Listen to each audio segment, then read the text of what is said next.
Hi, everybody. 7 years after the worst economic crisis in generations, our economy continues to grow and create jobs. In fact, our businesses have created 13 million new jobs over the past 5.5 years. But if we want to keep this momentum going, to make sure that working families feel like their hard work is being rewarded with a basic sense of security, then we all need to do our part. That's why my administration has been partnering with states and cities to help grow the middle class. Over the past few years, nearly 20 cities and counties have implemented paid sick days. 6 states have enacted paid sick days or paid family leave. 17 states and more than 24 cities and counties have raised their minimum wage. All of this will help working families. And across the country, folks are proving that preparing all our kids for the future doesn't have to be a partisan issue.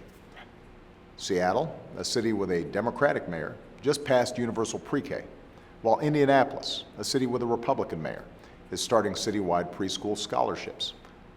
All told, 34 states have increased funding for preschool, and that's good for all of us. Now we need Congress to do its part to boost the economy as well. Unfortunately, Congress left town for 5 full weeks, and they left behind a stack of unfinished business.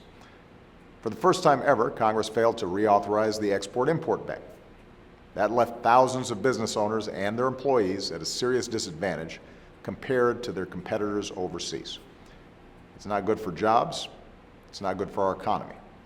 When it returns from recess, reauthorizing the bank ought to be a top agenda for members of Congress. Congress also hasn't passed a budget, and when they return from vacation, they'll only have a few weeks to do so or shut down the government for the second time in 2 years. They've had all year to do this. Months ago, I put forward a detailed plan to strengthen our economy and our national security in a fiscally responsible way. And for months, I've said I will veto any budget that locks in the sequester, those senseless cuts to domestic and national security priorities. Remember, we can't cut our way to prosperity. We should be investing in things that help our economy grow today and tomorrow, like education or infrastructure or scientific research. Democrats in Congress have made it clear they're ready to sit down and work with Republicans to find common ground on this. After all, Americans expect Congress to help keep our country strong and growing, not threaten to shut down our government.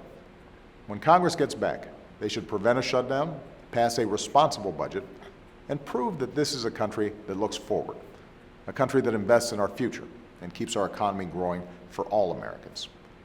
Thanks, everybody, and have a great weekend.